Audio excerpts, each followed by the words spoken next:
What do men want?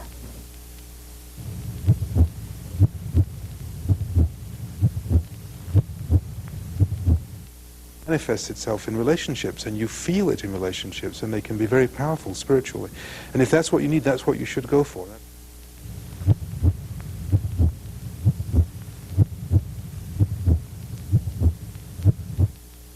And she said, oh, I'm going to go do a sweat lodge this evening.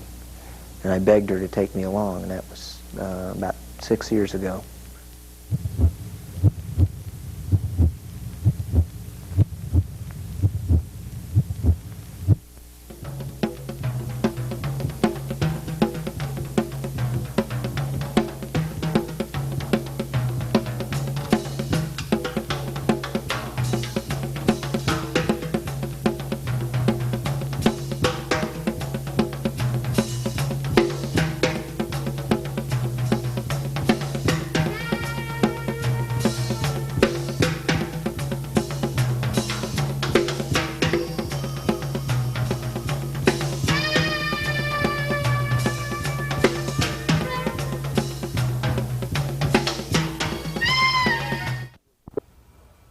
Welcome to Speaking of Men. This is public access television coming to you from Albuquerque, New Mexico. I'm your host, Mike Rivas. Men in the 90s fully recognize the importance that they play in the lives of their children. The acts of mentorship, fathering, and the conscious empowerment of younger men and children may be the most vital gift we offer the future. The issue of the emotionally or physically absent father and its subsequent damage to the child was a mainstay of discussion in the recovery and support groups of the 80s. Yet many men in the chaos of divorce find themselves shut out of any meaningful role in their children's lives, both by the courts and also by social attitudes that claim that fathers are somehow only material providers. Our guest today is attorney Hartley Wess, who is a local attorney whose primary focus is dealing with men in divorce. Welcome to the program. Thank you, Mike. Thank you for coming down on a Saturday morning, spending some time with us. Well, it's a pleasure to be here. Let's kick it off here in the first segment and just let you talk a little bit about how you came to be involved with men in divorce as an issue. Well, I think my practice is pretty much a mirror image of my life and the evolution of my life. I think about 10 years ago I was mainly dealing with civil litigation, corporate law, personal injury actions, and not very much of a divorce practice.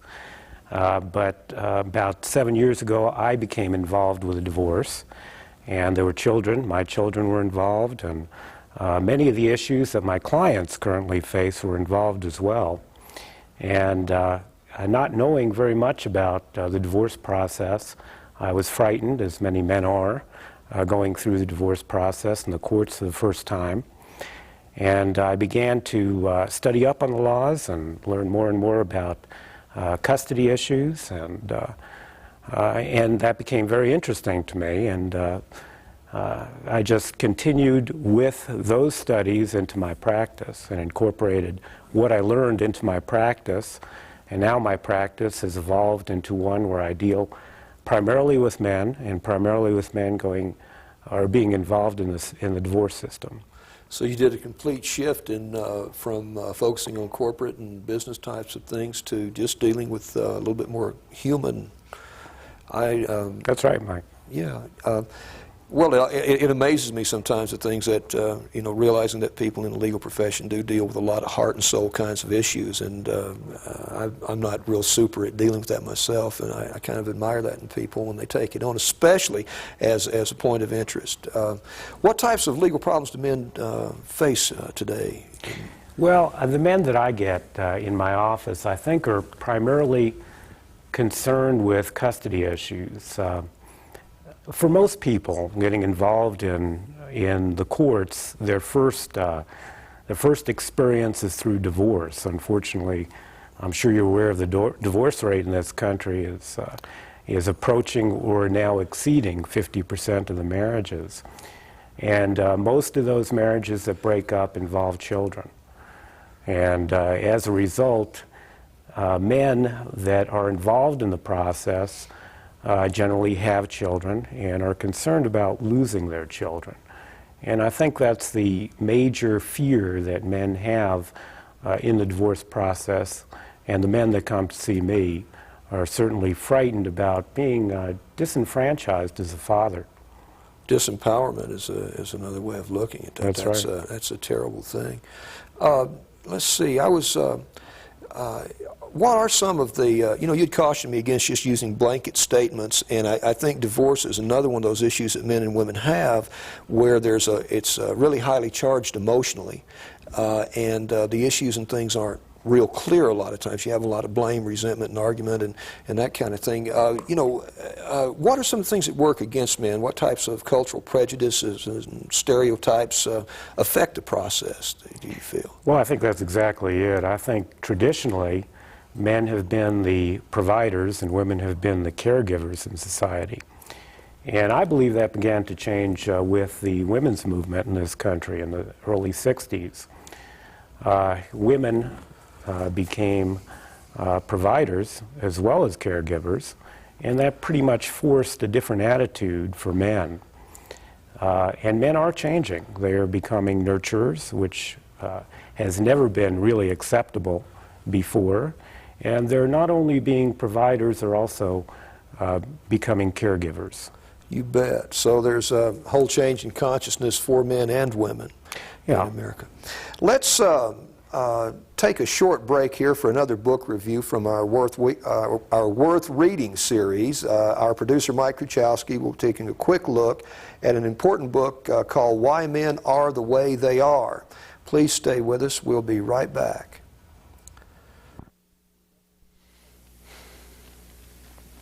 Hello, I'm Mike Kruchowski. Welcome to another book review in our Worth Reading series.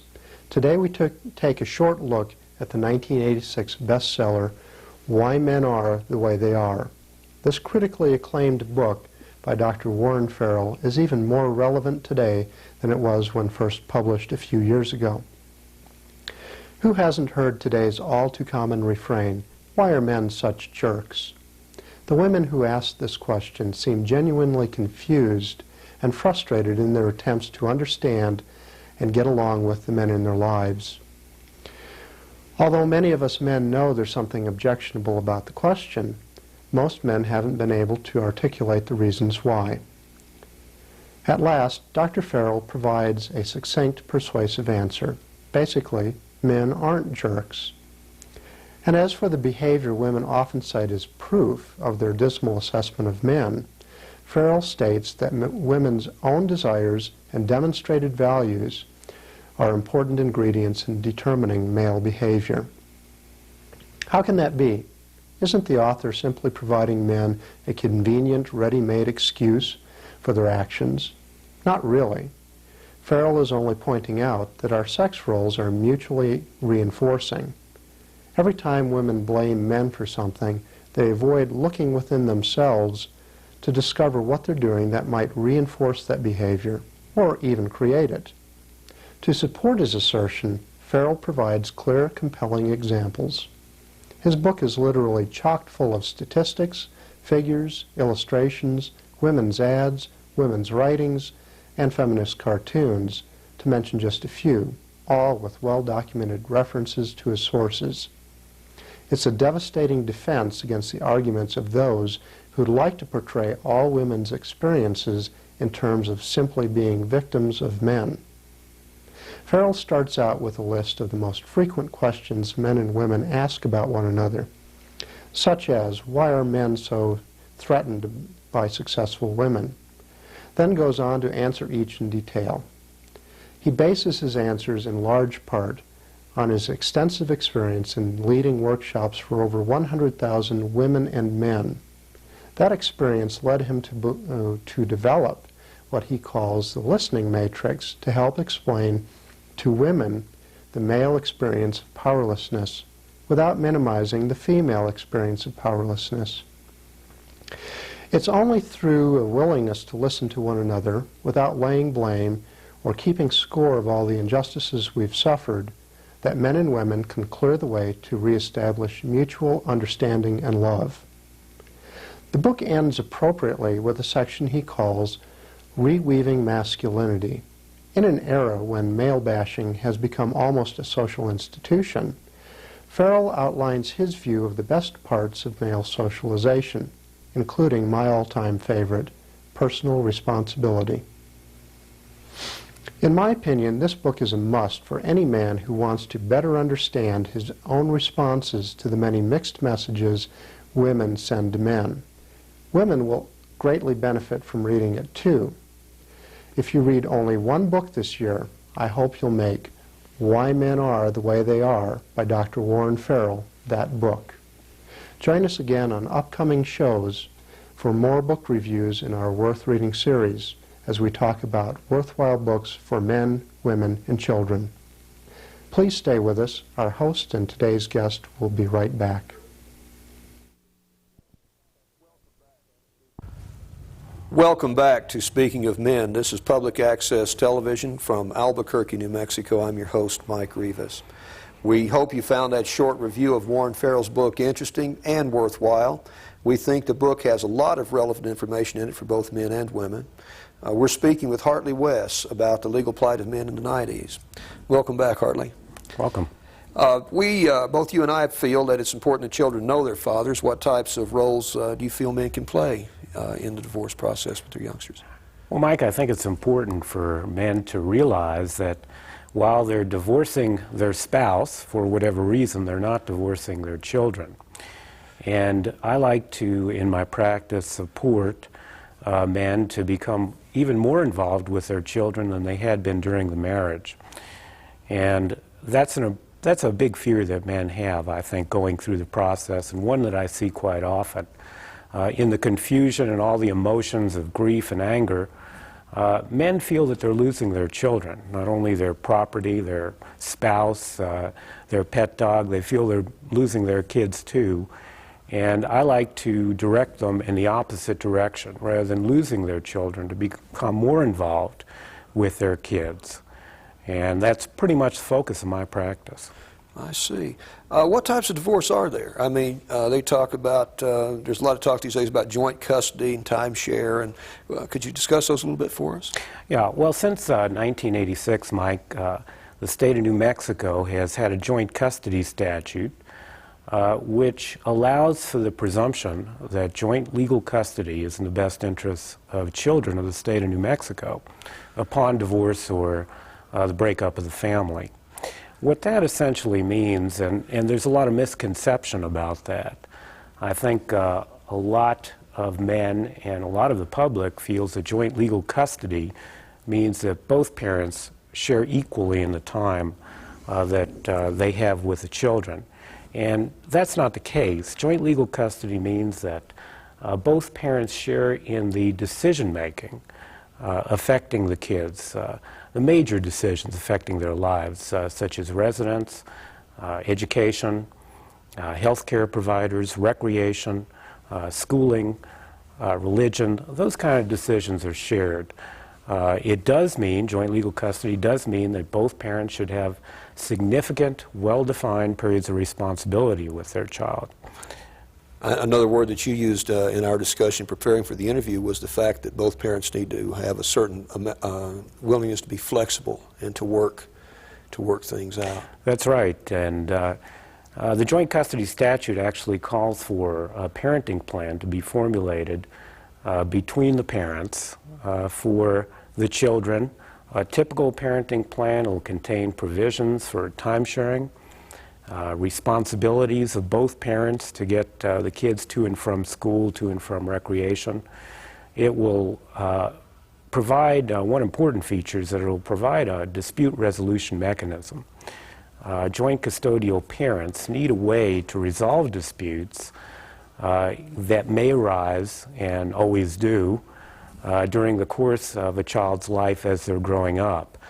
But what I like to see in a parenting plan is some flexibility. And that goes along with what you're saying. What's good for a child or an infant of 2 is not going to be applicable for a child of 13 or 14.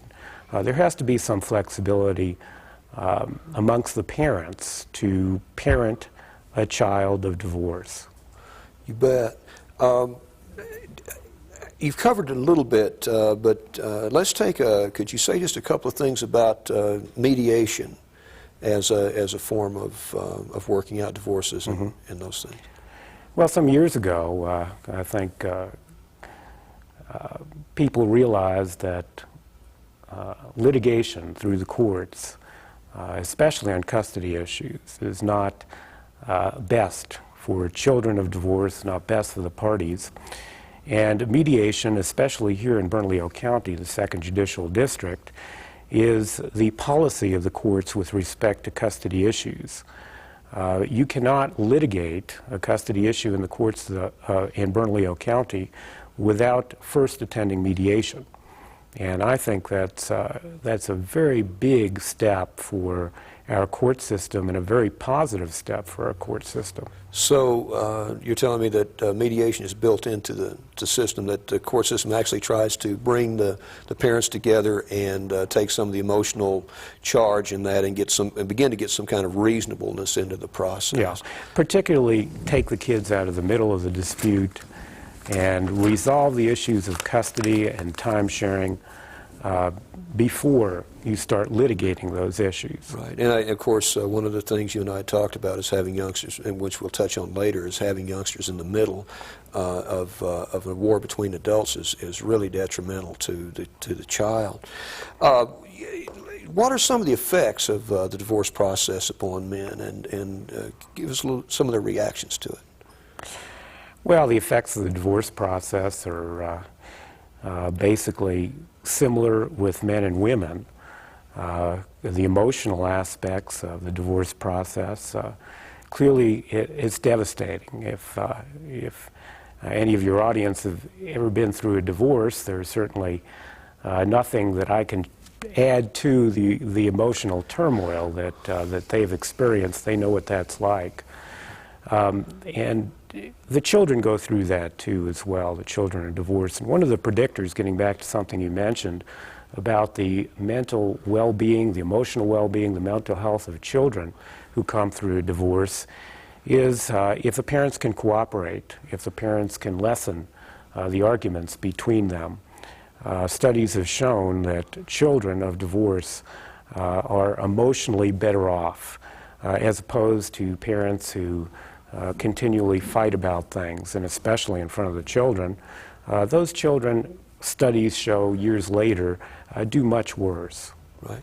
You had mentioned that one of the things that you try to, a direction you try to point men that you're working within is possibly pointing to men towards getting emotional support and counseling during the divorce process, because we're a lot less likely to talk about our feelings or share things or even be in touch with them. You know, a lot of us are accused these days of being numb from the neck down, which I think part of the process we're trying to do is get in touch with some of that stuff. So you think that counseling is a part that men could use to... Yeah, Mike, I think that's especially important for men. I don't think that men have a well-developed support network of friends and family that they relate to on an intimate basis. Certainly not as much as women do, or not as certainly not as involved as women do. And I think that when a man gets involved in the divorce arena, and it involves his children, it involves his property, it also involves his masculinity. And he has no one to turn to. He doesn't have that well built up support network. And I think it's really crucial for men to get involved with a counselor, a good counselor that can help him through it.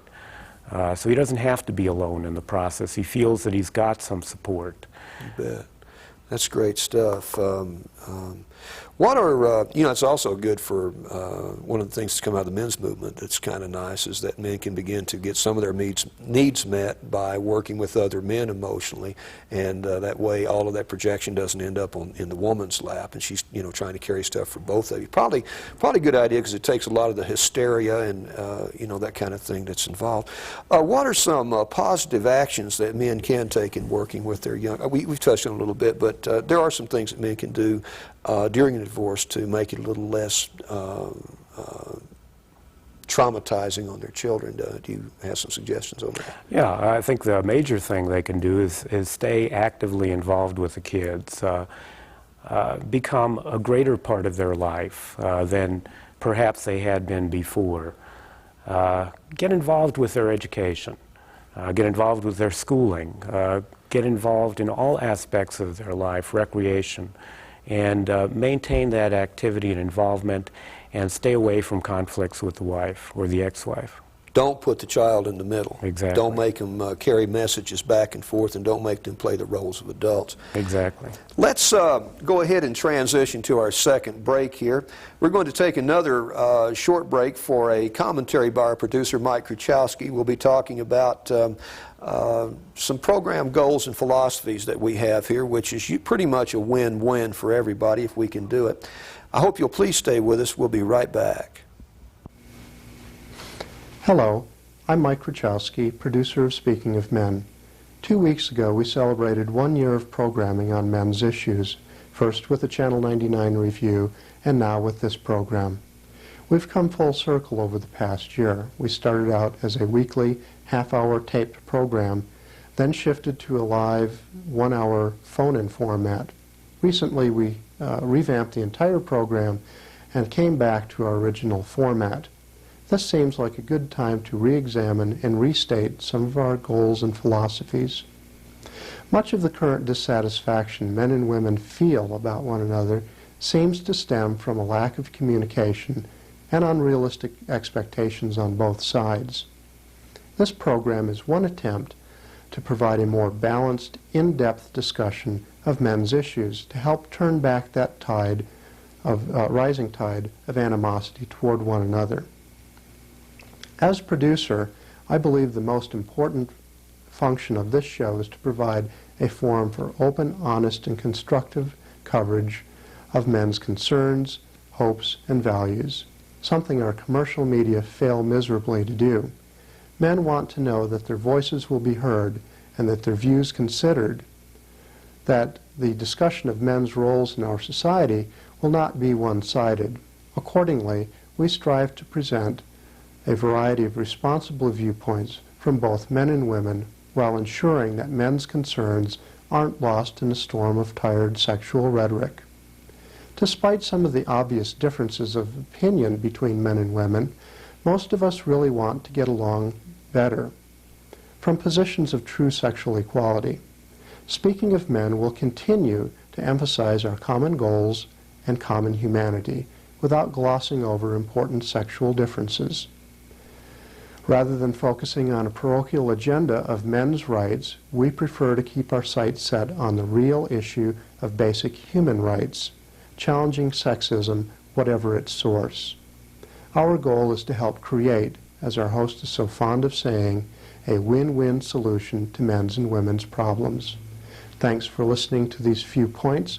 I hope you'll continue watching Speaking of Men and help spread the word about it among your friends. Welcome back to Speaking of Men. This is Public Access Television coming to you from Albuquerque, New Mexico. I'm your host, Mike Rivas. We hope Mike's comments provided you some food for thought. We're speaking today with Hartley Wess about the legal plight of men in the 90s. Hartley, we're down to the last few minutes of the show. You know, one of the topics that the two of us kind of bumped into that was interesting is that as America experiences the blended family, there must be more interested in the rights of stepdads. So let's talk about stepfathers a little bit and stepparents. Well, you're right. I think there are some really important and significant bonds that are developed between step-parents and stepchildren.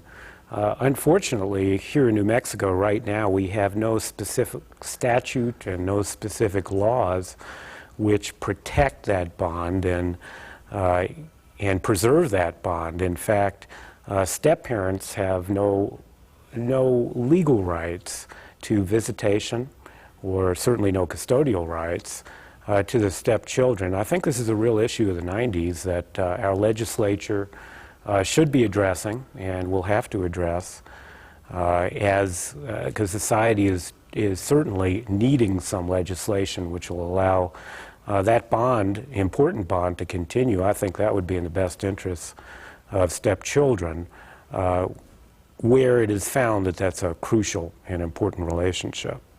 You bet. just as an aside to that, really quickly, as we get toward the close, do you find that grandparents are affected in divorce? I mean, we hadn't talked about that. I'm just wondering, are they adversely affected in their rights to visitation and access? Well, many times they are, or grandparents are negatively affected by the divorce process. There is a law, though, that was passed by the governor several years ago protecting grandparents' rights.